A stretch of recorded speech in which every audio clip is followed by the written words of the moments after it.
আচ্ছা, আমরা মেয়েরা এমন কেন?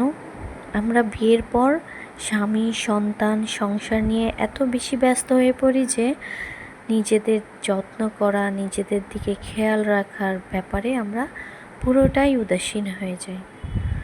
অথচ আমরা যদি সুস্থ থাকি, আমরা যদি ভালো থাকি, আমরা ঠিকই আমার সংসারকে, আমার বাচ্চা কাচ্চাদেরকে, আমাদের স্বামীদেরকে আমরা ভালো রাখতে পারবো, তাই না?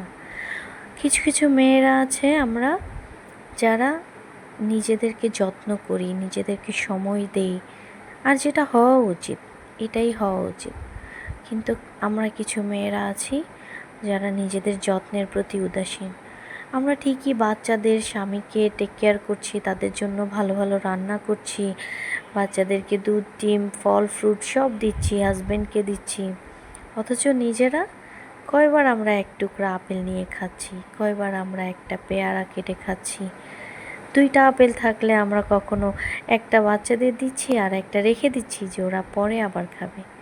একবারও কি আমরা ভেবেছি যে আমাদেরও সুস্থ থাকা দরকার?